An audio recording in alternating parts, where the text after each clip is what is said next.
And I will not get tired of reminding us of who we are in Jesus Christ. That's why ang ating pag-aaralan ngayon sa hapon kong ito is entitled Living as Heirs in Christ. Living as heirs in Christ.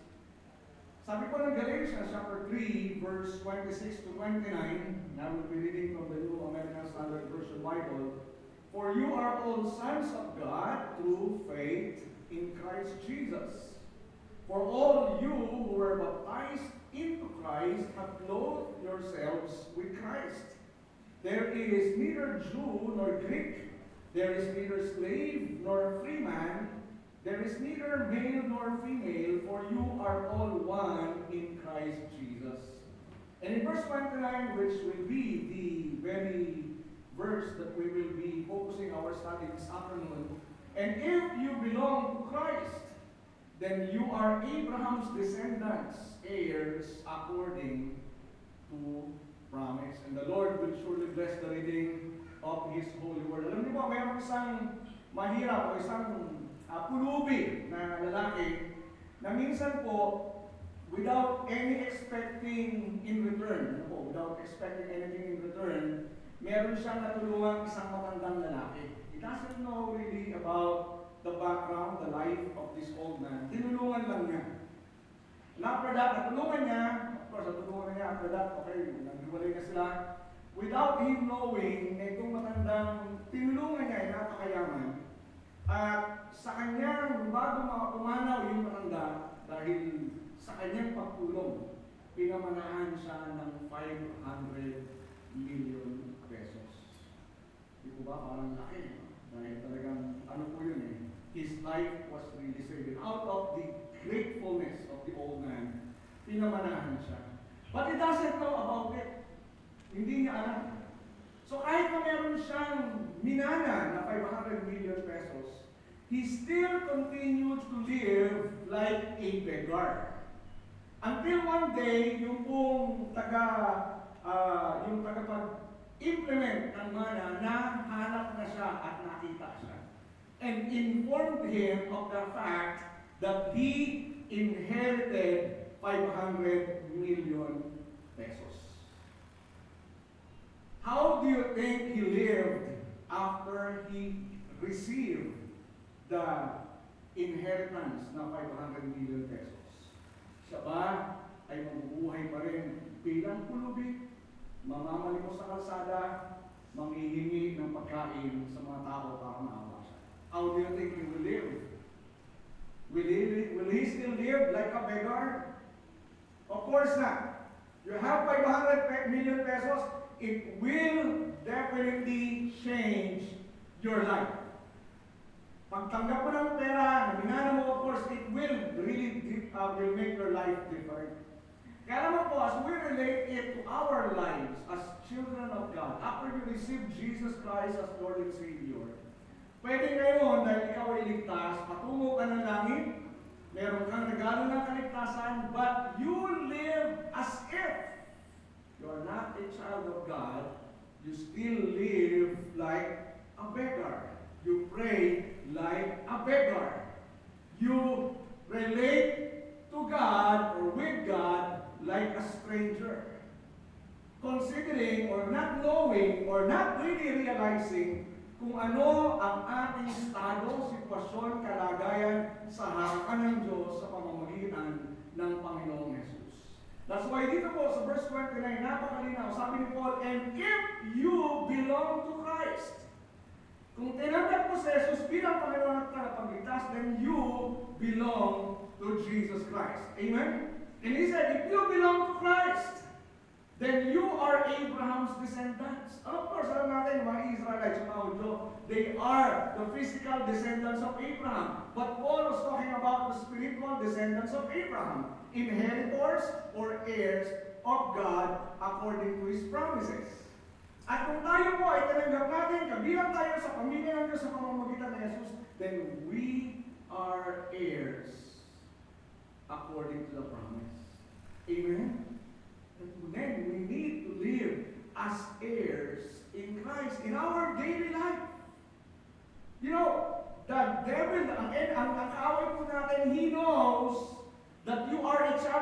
but He wanted you to live like a pauper.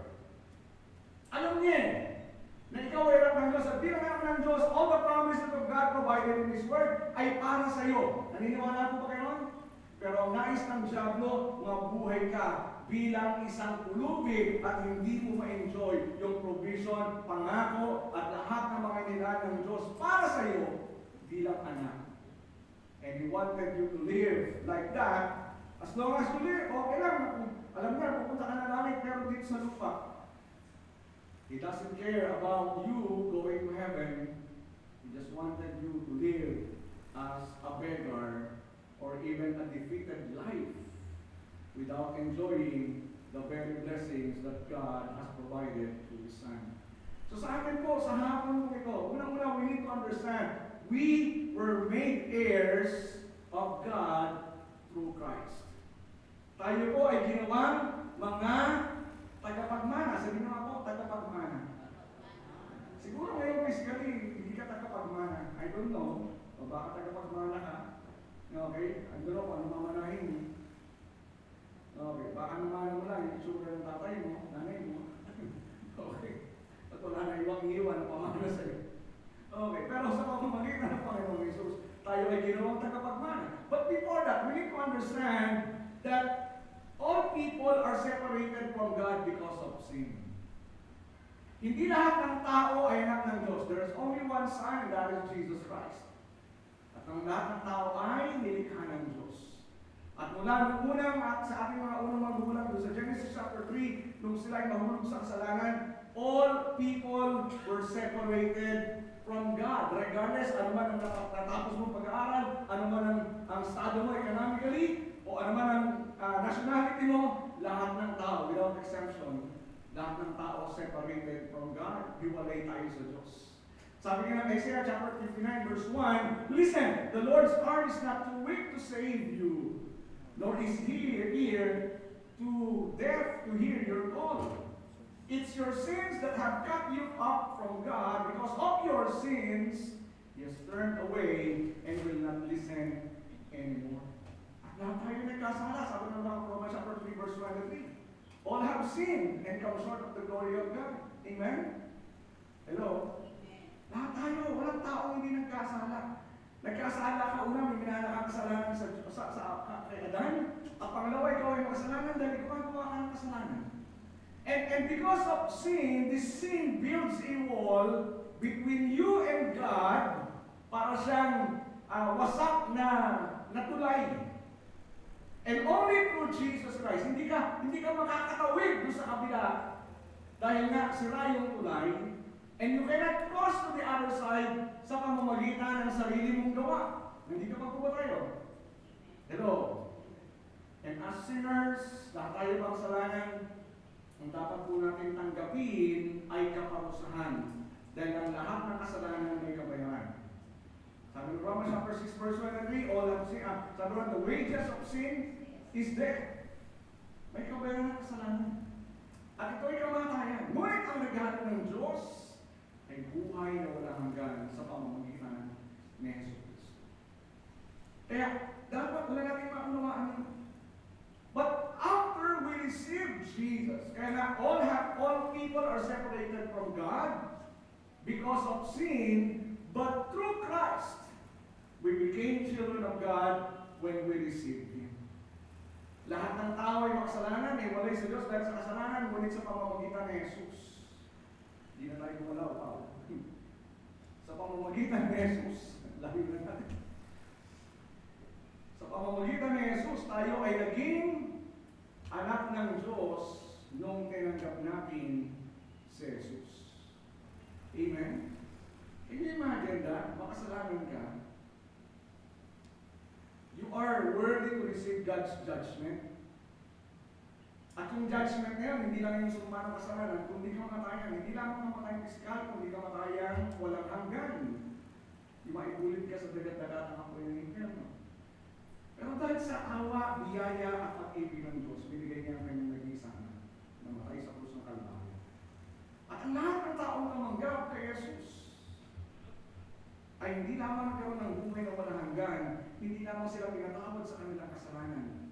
sila ay binigyan ng karapatan na maging anak ng Diyos. Therefore, if you receive Jesus Christ as Lord and Savior, you are a child of God. Amen?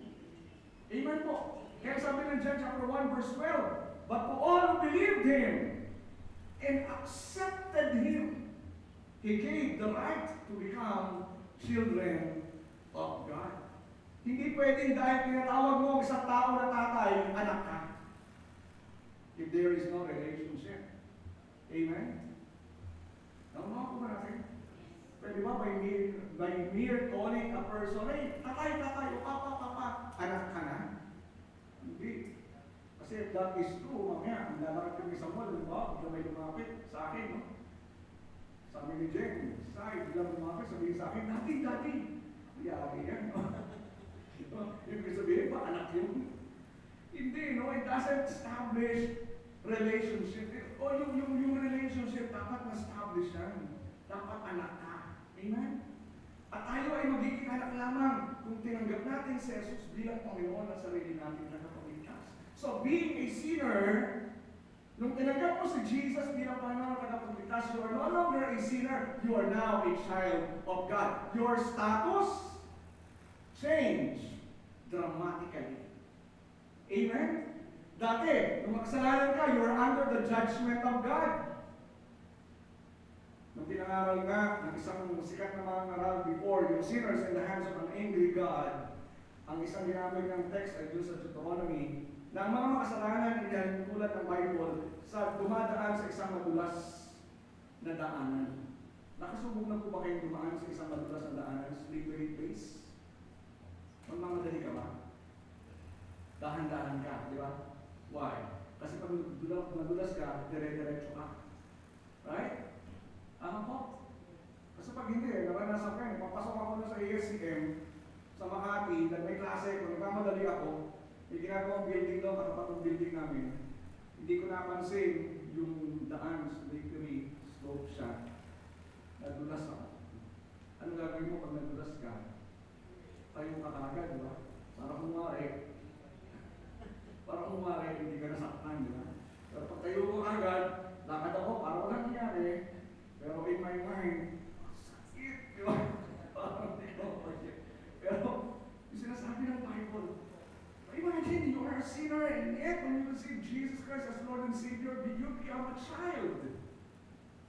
Become a son, you become a daughter of God. Your status changed dramatically. Nalulungkot lang, maraming mga tao until now, they don't want to receive. Ayaw nilang tanggapin ang regalong ibinibigay ng Diyos sa kanila. Free! Because Jesus already died. Amen po? Tanggapin mo na lang. Ayaw mo. Kaya nga, no one can be a child of God apart from Christ. Only through Jesus are we adopted into God's family. By the way, pag sinulat ko yung kultura during the time of Paul, pag sinabing adopted or adoption, hindi siya katulad ng adoption in our modern time. You understand po? Ngayon kasi, pag inampun ka, ang tingin sa'yo ng ibang mga kapatid, ng mga tunay na anak, ampun ka. Napulot ka lang sa basurahan. Di ba? Parang, ang karapatan mo ay hindi kaparehas ng tunay na anak. Naunawag po natin. But in the Roman culture, the word adoption means, pag ikaw ay inampon, you have all the rights and privileges as a real son or daughter of whoever adopted you. So hindi ka nila pwede, ampun ka, no? You're no longer adopted. Yes, you are adopted in a sense, pero you have the rights and privileges as a real son, as a real daughter. That's why dito sinabi, only Jesus He is the only way that we are adopted in the family of God. At ngayon, bilang ikaw ay anak, all the rights and privileges, tagapagmana, kasama ni Jesus, ay para sa iyo. Amen? Is that a good thing? And yet, many Christians live as if they are beggars. Kaya sabi ng John 14 verse 6, I am the way, the truth, and the life. No one can come to the Father except through me. Only through Jesus Christ. Walang ibang paraan. Walang ibang daan. Amen? Walang dating daan. Iisa lang ang daan. At ito ay walang iba kundi Jesus. Si Jesus. Kung hindi ka kay Jesus dumaan, baka kay Jesus ka dumaan. Natagdagan lang isang letra. Hindi pa rin yun ang patungong daan para sa Diyos. So, we are sinners separated from God because of sin, but through Jesus Christ we were adopted. And as children, we became partakers of God's covenant through Christ. Kaya kung isa-summarize po natin itong teaching na to in one sentence, all people are separated from God because of sin. But through Christ, we became children of God when we received Him, and as children, we became partakers of God's covenant through Christ. That's our status today. We are no longer sinners. We are forgiven, and not only that we are forgiven, we are children of God. Amen? Ang Diyan ko'y papaalala sa iyo lahat ng iyong mga kasalanan so that you will feel condemned and guilty, so that you will not have the boldness to approach God. But the Holy Spirit will keep on reminding you, hey, you are not a sinner, you are my child. Amen po? Palakpan nga po natin ang Panginoon. Kaya sabi ng verse 29 in Galatians chapter 3, and now that you belong to Christ. Tinanggap niyo po ba si Jesus bilang Panginoon at tagapagligtas sa buhay niyo? That word is for you. And now that you belong to Christ, you are the true children of Abraham. You are his heirs. And God's promise to Abraham belongs to you.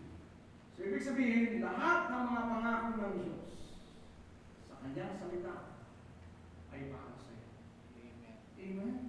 Walang pangako ang Diyos na pwede mong sabihin na hindi para sa akin to, hindi para sa akin to. Lahat ng pangako ng Diyos, all of them are for you. Amen. And not because you're good, but because He is good. And all those things became possible because of Jesus Christ our Lord, who died for you and rose again from the dead after 3 days. Shall we give the Lord the best clap of praise? Now the question is, ito, paano ko malalaman na aking mahirap ng Diyos? May birth certificate ka ba? Meron ka bang spiritual birth certificate? Kasi nung ako'y bagong Christian, nagpipil ako ng form sa pag-attend ng Bible study, pag-attend ng seminar, may nakalagay doon, spiritual birthday, physical birthday, spiritual birthday. Kaya nakatandaan ko yung ano yun. Kung kailan ako na born again. I have to remember. Of course, alam ko yung physical birthday ko, alam ko rin yung spiritual birthday ko. Kayo ba alam yung spiritual birthday ko? Kailan? Ako patatapos ng birthday ko, October 18. When I got born again, October 18, 1986. When I got saved. Tagal na. More than 30 years ago. So how can we know that we are children of God? Of course, unang-una, the Holy Spirit testified to our spirit that we are children of God. Importante po ito. Kasi wala naman tayong pwedeng makipakita eh. Ito birth certificate ko. Spiritual birth certificate.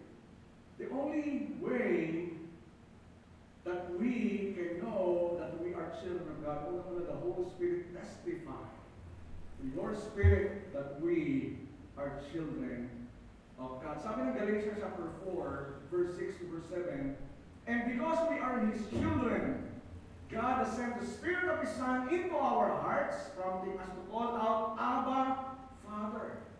Now you are no longer a slave, but God's own child. And since you are His child, God has made you His heir. Ano po na katibayan na tayo anak ng Diyos? The Holy Spirit testifies to your spirit. You have the testimony in your heart, the assurance na nagsasabi sa iyong Espiritu that you are God's child, that you are His son, that you are His daughter. Then yun po yung sinasabi ng Bible, na dahil tayo ay mga anak na pinadala ng Diyos ang Espiritu ng kanyang anak sa ating mga puso, na nag-uudyok sa atin, na tumawag, Daddy, Daddy, Abba, Father. Daddy, Daddy. By the way, si Jesus, hindi pinatawag na Papa Jesus na. Because Jesus is not our Father. Amen? Yung mga mami dyan, bakit tuturuan nila, no, Papa Jesus is not the Father. Amen? Nililinaw ko lang. And sabi dito ni Paul, you are no longer a slave. Hindi na kalulungkot, maraming Krisyano nabubuhay parang mga alipin. Parang alipin pa rin ang kasalanan. Parang mga pulubi pa rin. Now, I'm not saying that you will get rich. Marami kang pera. Because richness is not only measured by the amount of money we have in the bank. Amen? Hindi puro nasusukat lang ang kayamanan o pagiging mayaman. Okay? Kasi maraming tao, mayaman ka, marami kang pera, pero dami ng problema, may sakit ka. Di ba? Of course, that's not the only standard, that's not the only measurement for us to say that we are blessed. Unang-una, we are blessed because of our position before God, and we are His children. Mga kapatid, you are no longer a slave, but God's own child. Ilagay po natin ito sa ating isipan. Huwag po natin itong alilimunan. At ang sabi niya ron, and since you are a child, at dahil na ikaw ay anak, ginawa kang tagapagmana ng Diyos. And if you are an heir, kung ikaw ay tagapagmana, mabuhay ka bilang isang tagapagmana. So, pangalawa, the Holy Spirit also in us is the evidence that we belong to Christ. Of course, there are other ways to know that we are saved. Una-una, change life. Di ba? Ipagbabago ng buhay mo. Kung sinasabi mo, born again ka, pero walang pagbabago sa buhay mo, kung 10 years ago, sinasabi ko, na-born again ko, 10 years ago. Pero after 10 years, walang pagbabago sa buhay mo, talaga bang born again ka? Because one of the proofs that you are saved is a changed life. Sabi nga ng 2 Corinthians 5:17, if anyone is in Christ, he is a new creation. The old is gone, the new is come. Of course, we are still a work in progress. Are you listening po? May mga masasamang ugali, may mga habits, may mga character tayo na hindi pa kaagad nawawala, nandyan pa rin yan. But as time passes by, you are being changed from glory to glory. And the secret to transformation, listen, is surrender. If we surrender our lives to God, if we surrender wrong habits, if we surrender wrong thinking, wrong characteristics, then God will change that. The Holy Spirit will transform you. You surrender those wrong habits. Sabi ng Ephesians chapter 1, verse 13 to verse 14, and you also were included in Christ when you heard the message of truth, the gospel of your salvation. When you believed, you were marked in Him with a seal, the promise of the Spirit. Mga kapatid, sinelyohan ka ng Diyos. The moment that you receive Jesus Christ as Lord and Savior, sinelyohan ka. May selyohan na. Tinatakan ka na ng Diyos. You belong to God through Jesus Christ. And what is that seal? What is that deposit? The Holy Spirit. The Holy Spirit that is in you. Sabi ron, who is a deposit guaranteeing our inheritance until the redemption of those who are God's possession to the praise of His glory. The Holy Spirit is the deposit. He is our seal. So meaning to say, if you don't have the Holy Spirit in you, then you do not belong to Christ. Kung wala kang Espiritu ng Diyos, bakit bang Espiritu yan? Kaya iba, meron bang Espiritu, diba? Espiritu ng alak, Espiritu ng gin, Espiritu ng addiction. Iba-iba Espiritu. We need to have the Spirit, the Holy Spirit of God. So the Holy Spirit, parang siya po yung proof of ownership. So pag may binili kang gamit, bumili ka ng lupa, paano masabing sa iyo yung lupa? Wala. Aking lupa yan. Pwede bang ganun na? You have the title. Amen? You have the title. Proof of ownership. At yung titulo ay nakapangalan sa iyo. Kung hindi man nakapangalan sa iyo, merong deed of sale na nakapangalan sa'yo. And later on, itatransfer yung pangalan ng titulo sa'yo. That's a proof of ownership. The same thing din po, we are owned by God, and the proof of ownership is His Holy Spirit. At kung tayo nga po ay kasama o kabilang sa pamilya ng Diyos bilang kanyang mga anak, mga kapatid, then we are, again, reminding us, we are His children and we have been made heirs according to the promise. Pangalawa po, all that God provided in His Word belongs to us. All that God provided in His Word belongs to us. Kung ano man po ang mga pinangako ng Diyos. So since we are heirs, all that God promised belongs to you. So lahat ng pinangako ng Diyos sa kanyang salita ay para sa atin. Kaya pag binalikan natin maging uli yung verse 29, God's promises to Abraham belongs to you. Dahil naging tagapagmana ka ng Diyos. Amen po? So everything God promised to Abraham, ano yan? Provision, prosperity, peace, His presence, protection, they now belong to you through Jesus Christ. Amen? So the truth, tingnan po natin yung katotohanan dun sa pakikipag-usap ni Jesus dun sa Syrophoenician woman, na makikita natin sa Matthew chapter 15, verse 21 to verse 28, na merong isang babae, Canaanite woman, Syrophoenician woman, isang hindi mananampalataya, isang hentil.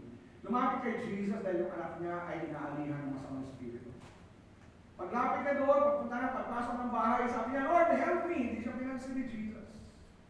Umiyak siya, nananalangin siya para sa kanyang anak. And then Jesus said, I was only sent to the lost sheep of Israel.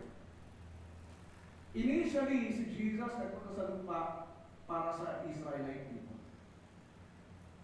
Amen? Pero yung babae yun, sabi niya, Lord, totoo naman eh. I'm just asking not for the bread for the children, I'm asking for the crumbs. Yung mga nahuhulog na mumu sa pagkainan, yun lang ang hinihingi ko.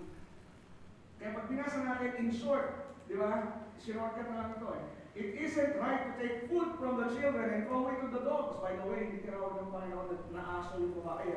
Yung dogs dito, alagang aso. Siyempre, yung ibang may alaga kayong aso, nasa pagkainan ba? Wala, di ba? Nandun sa ilalim. Kung may bibigay ka mong pagkain, inaabot mo, tama? Hindi ko siya binibigyan ng plato mo. Kaya kumain ka na. Kaya nakaupuron. Okay. So, alagang aso. So, she replied, that's true, Lord. But even the dogs, or even dogs are allowed to eat the scraps that fall beneath their master's table. Kung sinabi ng babae yun, nagulat si Jesus. He said, dear woman, Jesus said to her, your faith is great. Your request is granted, and her daughter was instantly healed. Ano lesson dito? Yung mga hentil, they are not included in the covenant of God. Pero yung babae, kahit siya hentil, labas sa pangako ng Diyos, she doesn't have the right to demand. Okay? Dahil labas siya. Pero she was able to enter the covenant through faith. Dahil sa kanyang pananampalataya, nakapasok siya doon sa economy of God, sa pangako ng Diyos, sa blessings ng Diyos, because of faith. Woman, great is your faith. Jesus was not moved because of her tears.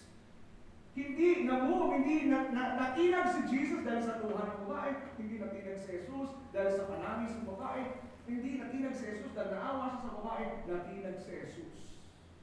O tinugon ng Panginoon ang kanyang panalangin, ang kanyang pangangailangan dahil siya ay nanalig kay Jesus. Surprisingly, sa buong New Testament, o especially sa Gospels, dalawang tao lang ang sinabihan ni Jesus ng great faith. Unfortunately, itong dalawang taong sinabihan ni Jesus na mayroong dakilang pananampalataya, parehong hentil, hindi mga Hudyo. Kaya nakalulungkot eh, minsan sa church, no? Minsan baka may pananampalataya pa yung hindi mananampalataya sa isang mananampalataya. We need to live based on us a beggar, don't give us a slave. Live as a child of God. Amen? So ano lesson dito sa Matthew 15? Unang-una, the bread belongs to the children sa verse 26. Bilang tagapagmana, pagpapala, tandaan natin na blessings are not luxuries. Ibig sabihin, ang pagpapala ng Diyos para sa isang mananampalataya, hindi luho yan. If you need healing, hindi luho yan. If you need blessings, hindi luho yan. Karapatan mo yan. Amen? If you need peace, if you need strength, if you need guidance, if you need wisdom, anything you need, it's not luxury. It's your right. It's your birthright. Secondly, there is abundance on the master's table. Sa pagkainan ng Diyos, punong-puno ng kasaganan. Ang Diyos hindi siya madamot. Tandaan po natin yan. Sabihin nga po, ang Diyos ay hindi madamot. Diba? Saan pa nilagay ng Diyos si Adan at si Eva from the very beginning? Saan? Abdin ng pakihirap. Diba? Nilagay sila sa Garden of Eden. Ano meron sa Garden of Eden? Mangga tarabilis lang. Diba? Ang daming klase ng mga bunga, puno na namumunga. The Garden of Eden is a symbol of God's abundance. So, pangalawang makikita natin sa Matthew 15, there is abundance on the master's table, meaning to say, God's provisions never runs out. Hindi ka mauubusan ng pagpapala. Hindi mo mauubos ang pagpapala ng Diyos. No matter how much or how many times you pray, how many times you ask, you will never deplete God's blessings. Amen? How many times do you pray and ask? Di ba? Minsan, di ba, hindi na langit. Kasi maliit lang naman ito. You pray, even with small things, medium things, big things, large things, you pray. Amen po? Kaya anin mo yung pagpapala ng Diyos kung hindi mo hihingin. Right? How will you receive? How will you receive blessings? Alam naman ang Diyos yung panalangin, pangangailangan ko. Is that how it works? How will you receive God's blessings? By texting, by asking. You don't receive because you don't ask. Ask, and you will receive so that your joy may be full. Amen? Sabi mo sa katabi mo, humingi ka at ikaw ay pagpapalaki. Diba? Humingi ka. At pangatlo, makikita natin lesson, you can be partakers through faith. Kaya kung ikaw ay labas ka sa pamilya ng Diyos, hindi ka mananampalataya. Paano ka makikapasok sa pamilya ng Diyos? Mananampalataya ka kay Jesus. I was once out of the covenant family of God. Labas ako sa pamilya ng Diyos, isa akong reliyosong tao. Pero sa pamamagitan ng pananampalataya, lumakulapaan ko, na hindi ko pa na kaya iligtas ang sarili ko, hindi rin ako kaya iligtas ang reliyon ko. Gaano makabait ang aking tingin sa sarili ko, hindi siya sapat para pinapasok sa langit. At na-realize ko isang magsalanan, patungo ng impyerno. I decided on that day, mga around 11 to 12 noon, 11 a.m. to 12 noon, o bago mag-alas 12, I decided to receive Jesus Christ as Lord and Savior. By believing in Jesus Christ. And on that day, until now, I was able to enter the family of God because of faith. Ganun din po sa akin. At tulad ng babae, nakapasok siya sa covenant family of God through faith. Same thing din po sa akin. So faith gives us access to what belongs to us in Jesus. Kaya sa akin, di ba? Meron bang, hindi naman pwedeng yung anak, kailangan pang mamalimos, di ba? O kaya, kung kayo ni anak, kung mayroong pagkain sa bahay niyo, nagpapaalam mo ba kayo? Ay, mag-aalusan na po ako Mananangalian na po ako. Pwede po bang kumain? Ganun po ba kayo? Pwede po bang buksan yung ref? Pwede po bang uminom ng malamig na tubig?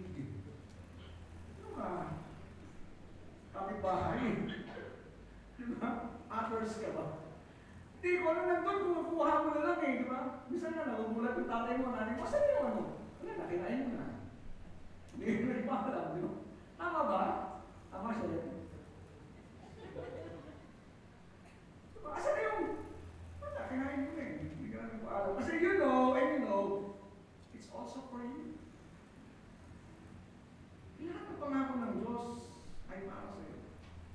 So all these things became possible because of Jesus.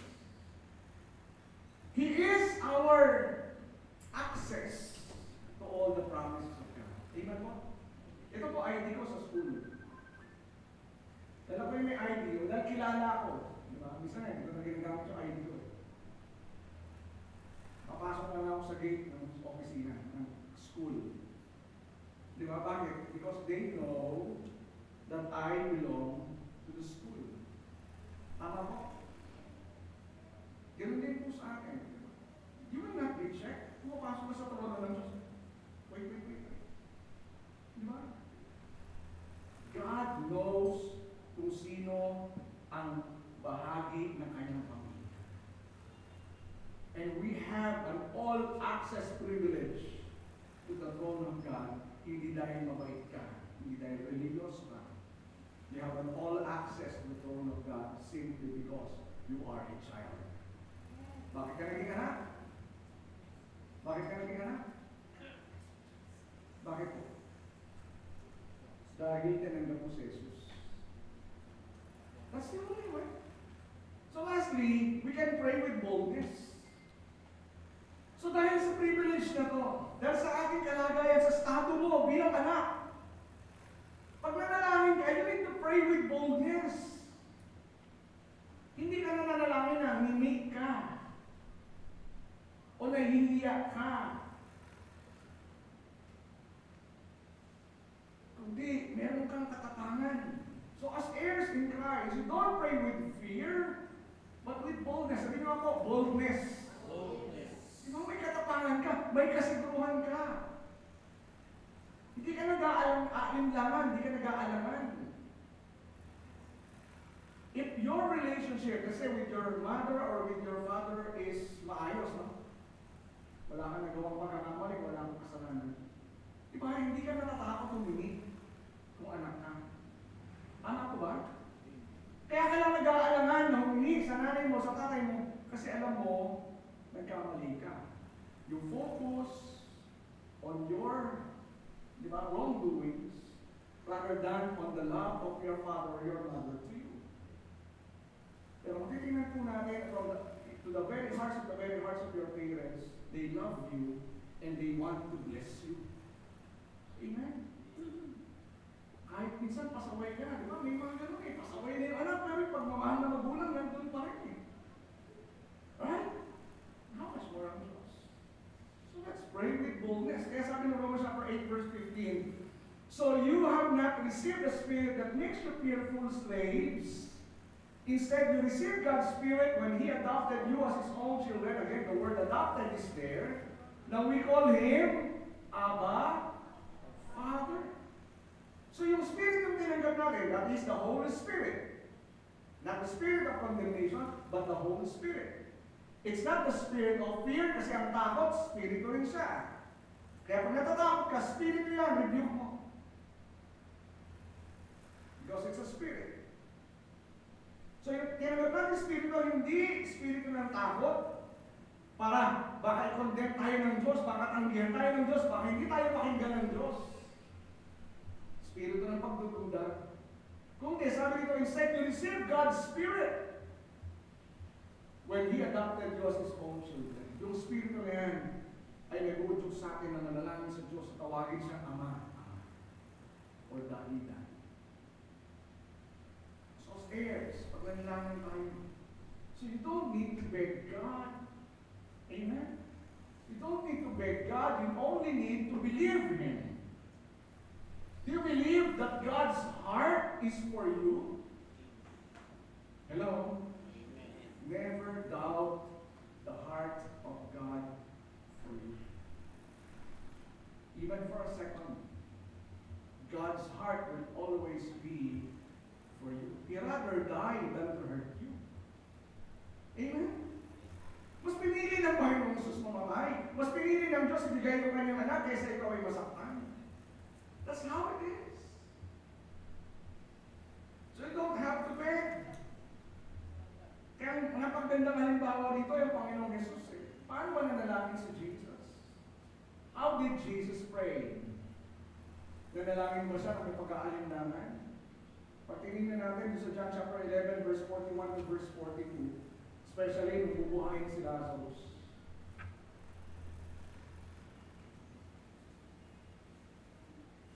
Ano ginawa ni Jesus bago nabuhay si Lazarus? Then Jesus looked up to heaven and said, take note of the words, Father, thank you for hearing me. Amen? Kayo po ba, pag nanalangin, ganun po ba, thank you Lord, dahil nadinig mo na. Oh, Lord, pakinggan po ako. Thank you, Father, thank you for hearing me. Ano sabi ni Jesus? You always hear me. But I said it out loud for the sake of all these people standing here, so that they will believe you sent me. So always hear me. Pag tingnan po natin yung panalangin ni Jesus, Jesus never doubted God's willingness to respond. Bakit po? Bakit hindi nagduda si Jesus na ang Diyos ay tutugon? Kasi alam ng Panginoong Jesus ang puso ng Ama. And Jesus knew his status as far as his relationship with God is concerned. Alam niya, siya'y anak. Kaya pag binalikan natin ni Matthew chapter 4, Luke chapter 4, during the temptation, anong temptation ng Diablo kay Jesus? Unang-una, if you are the Son of God. Kung ikaw nga ang anak ng Diyos. Si Jesus ba, meron bang iota of doubt sa isipan niya? Anak nga ba ako? No, Jesus knew that He is the Son. Amen? Walang oras, walang segundo, walang sandali na pinagdadahan niya yung estado niya, yung relasyon niya sa Diyos. He knew that He is the Son. Tayo din po, dapat we always know and stand on that truth that we are God's children. Na kahit nagkamali ka, nagkasala ka, nagkulang ka, you are still a child. Amen? Imagine na, hindi ba nakakatawa? Oh, yung anak mo, meron kayong anak, nagkamali. Pag nagkamali, hindi na kita anak. Tapos kumuha na siya ng tamang anak, nakita ulit. Di ba ha? Kinabukasan, nagkamali siya, hindi nakita anak. Sumunod na bukas, kumuha siya ng tamang anak, nakita ulit. Can you imagine that? If that is how it is, every time we sin, we cut our relationship with God, at hindi ka na nagiging anak, then our relationship with God is like a light switch, on and off, on and off. But you remain as a child. You remain as a son, you remain as a daughter, regardless of what you have done. Amen po? Because it's not about you. It's not about your goodness. It's not about your love. It's not about your faithfulness. It's about His goodness. It's about His faithfulness. It's about His name. It's about His very character. It's about Him. Amen po? So never believe the lies of the enemy. Kaya nga po, si Jesus, kaya ganun yung kanyang panalangin. And dapat ganun din yung ating panalangin. Bakit si Jesus ganun yung confidence niya? Kasi yung kanyang hinihingi, alam niya, kalooban ng Diyos. If you know and you know and you know that what you are praying for is God's will, huwag ka magduda. Because God will never say no if it is in accordance with His will. Ano sabi ng 1 John chapter 5, verse 14 to verse 15? And we are confident. And we are confident that He hears us whenever we ask for anything that pleases Him. And since we know that He hears us when we make our requests, we also know that He will give us what we ask for. In other translation, whenever we ask, whatever we ask, according to His will. Kung kalooban ng Diyos ang ating hinihingi, God can never say no. Because God promised it. At ano man pinangako ng Diyos ay tutuparin niya. Amen? Palakpakan nga po natin ang Panginoon. And lastly, because we can pray with boldness as children of God, we can go directly in or to the throne of God and ask for blessings. Hindi natin kailangan ng padrino. Amen? Pwede papasok sa trono ng Diyos, sa dami mo sa padrino. Na magiging representative mo papunta sa trono ng Diyos. Jesus already gave you an all-access privilege. Amen? Hindi mo na kailangan si St. Paul kay Bartolome. Hindi mo na kailangan si St. Gerald. Diba? Mga santo ko eh. Mga santo tayo eh. Hello? There are dead saints, there are living saints. By the way. But I'm saying, kasi yung iba, akala nila, di ba, if you are a child, you have a direct access. That's a good thing if you are a Christian. You have a direct relationship with God. Amen po? And since you have Jesus in your heart, meron kang all-access privilege. Pwede kang pumasok, lumabas sa trono ng Diyos. Pwede ba yun? Nagkalang protocol. Sa iba nga, di ba? Papasok sa, hindi ka pwede basta-basta pumasok sa opisina ng presidente. Kailangan ko. Kahit sa school, di ba? Sa opisina, kayo ba? Sa office mo. Pwede kayo maglabas-pasok sa opisina ng boss mo. Ang ginagawa mo rito? Kakapinawa mo sa'yo? Pwede. Ang ginagawa mo rito? Kanina, dito ka. Tambay lang sa'yo. Pwede ba yun? Hindi. Pero sa trono ng Diyos, you can. Pwede kang tumambay. Ang ginagawa mo dito, wala, Lord. I just want to stay. I want to stay. Diba? You want to linger. Pero, as we close, diba? Sabi ng Hebrews chapter 4, verse 16, let us then approach God's throne of grace with confidence, so that we may receive mercy and find grace to help us in our time of need. May pangangailangan ka ba? Sino may pangangailangan? Lahat tayo, diba? Ano gagawin mo? Wala, maghintay lang ako. Hindi all access ka na eh. Why not use your privilege to enter the throne of God? And by the way, it is called the throne of grace, not the throne of judgment. Ang problema natin, listen, pag nagkamali ka, nagkulang ka, pero kung hindi gawa, o may nagawa ka, sino commission, you feel guilty, you feel condemned. And if you feel guilty, you feel condemned, wala kang boldness na lumapit sa trono. Iisip mo, yung trono ng Diyos ay trono ng hukom, huhukaman ka, i-judge ka. But as far as God's children is concerned, God's throne is not a throne of judgment, it is the throne of grace. You'll find mercy, you'll find grace.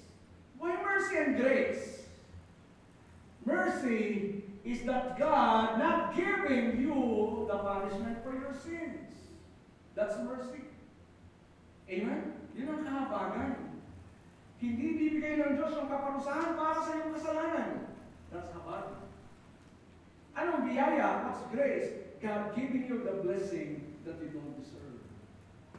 Pagpapalain ka ng Diyos kahit hindi mo deserve. Because God blessing you is not dependent on what you did, or who you are, or what you are, or how you perform. God's blessings is dependent on His faithfulness, His goodness, and on His word. So we give the Lord the best clap of praise.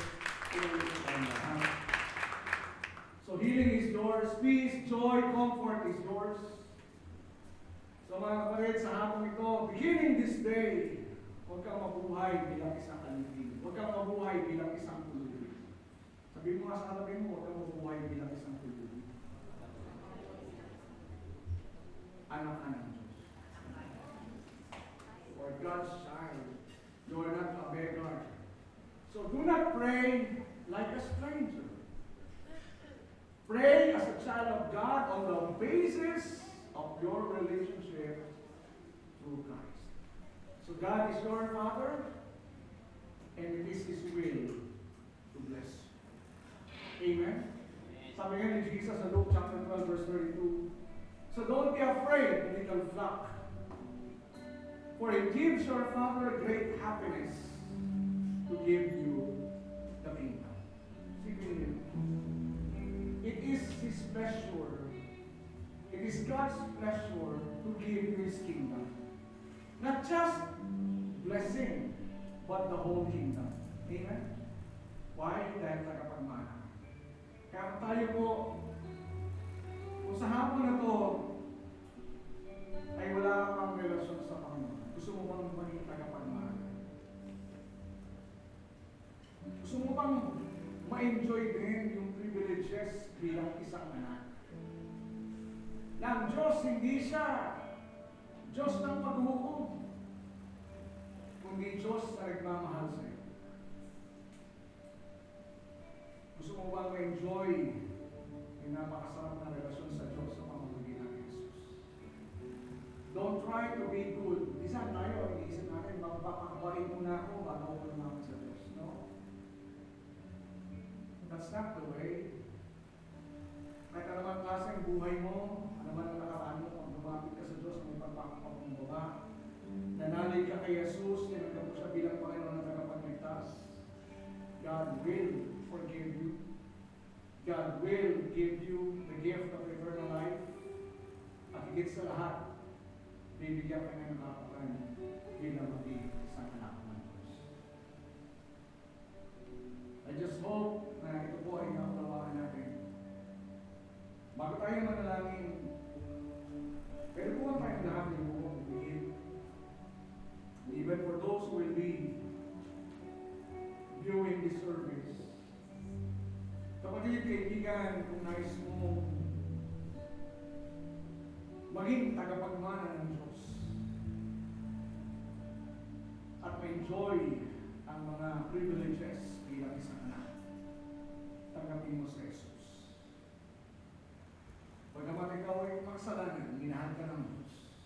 At sa kanyang pagmamahal sa iyo, ibigay niya ang naging isang anak na matay sa pusong Kalbaryo upang bayaran ang iyong mga kasalanan. Ngunit matapos ng ikatong araw, siya ay buhay ng muli mula sa kamatayan. Ang tatanggapin mo siya sa iyong puso at patatawarin ka ng Diyos. Bibigyan ka niya ng buhay na wala hanggan at ikaw ay magkakaroon ng karapatan bilang isang anak ng Diyos. Habang tayo kung lahat ay nakilupo, nais kong pangunahan ng bawat isa sa isang pagkikling panalangin, wherever you are right now. So close your eyes. Sabihin mong panalangin ko, ang Diyos ay sumasalangin. Marami pong salamat sa iyong pag-ibig sa akin. Pagamat ako isang makasalanan, minahal mo. Binigay niyo po ang iyong anak, ang Panginoong Jesus, upang mamatay para sa aking katubusan. Narito po ako, humihingi ng tawad. Patawarin niyo po ako sa lahat ng aking mga kasalanan. Pinupuksan ko ang aking puso. Tinatanggap ko si Jesus bilang Panginoon at tagapagligtas. Salamat po sa kapatawaran, sa buhay na walang hanggan, at sa karapatan na maging anak ng Diyos. Sa pangalan ni Jesus. Bago tayo manalangin para sa ating mga pangangailangan, so we just sing a song before the Lord. So kawain nga po natin ang awit kung hindi ka nagkulang. Katotohanan po ng Diyos kailanman ay hindi nagkulang. Kapatid, matapos mong tanggapin sa Jesus, ikaw ay naging anak. At bilang anak ng Diyos, para sa iyo ang lahat ng kanyang mga pangako. Kailangan mo ng kapayapaan. God will give you peace, joy, comfort, strength, wisdom, guidance, blessings, everything that you need. Sing the song as we dwell in the presence of the Lord your God.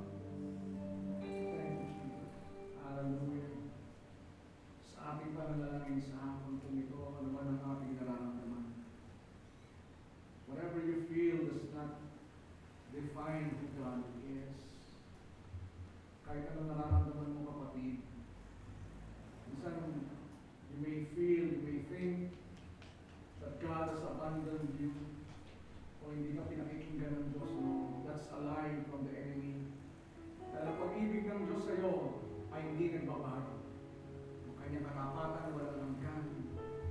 kanyang biyaya kailanman ay hindi matatapos. Kanyang kasaganaan kailanman ay hindi maubos. You're always a child of God. Never condemn yourself. Never disqualify yourself. God's heart will always be for you. As His child, bilang anak ng Diyos, bilang tagapagmana ng Diyos sa pamamagitan ng Jesus, God's grace is always towards you. God will never leave you. God will never abandon you. His love for you is unchanging. His love for you is unending. His love for you is unconditional. Panginoon, pagpalain mo ang iyong anak sa hapon mo ngayon. Ayon sa iyong pangako, ayon sa iyong salita. Pagpalain mo sila ng kapayapaan. Pagpalain mo sila ng kagalingan. Pagpalain mo po sila ng kasaganaan, katagumpayan ng buhay. Pagpalain mo sila ng kalakasan. Pagpalain mo sila, Panginoon, ng mga oportunidad, ng breakthroughs, open doors. Pagpalain mo ang kanilang mga relationships. Ang bawat pamilya, bawat anak, bawat tatay, bawat nanay, Panginoon, bawat mga kapatid, bawat pamilya, Panginoon, na nire-represent sa hapon ng buhay. Pagpalain mo. Pagpalain mo ang bawat tahanan, pagpalain mo ang bawat pamilya. Pagpalain mo po ang kanilang pag-aaral. Pagpalain mo po ang kanilang mga negosyo. Pagpalain mo po ang kanilang mga trabaho sa buhay. Lord, let your blessing, we know that your blessing rests upon your people, for it is your pleasure to bless your people. Kalooban mo pagpalain ang iyong mga anak. Lord, tulungan mo kami na sa bawat araw mabuhay bilang iyong mga anak.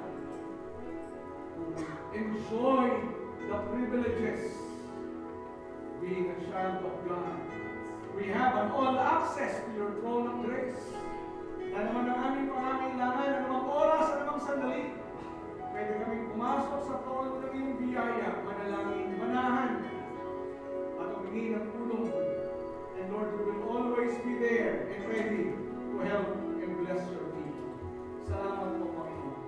Salamat sa pribilehyo ito, Ama, sa bawat araw as you help us. Lord, let our relationship with you grow deeper, stronger, and help give us the heart that is hungry to know you more. Salamat po, Panginoon. In your hands, I trust the lives of your people. Bless them beyond measure. Bless them beyond their ability to think and pray. Provide for their needs according to your riches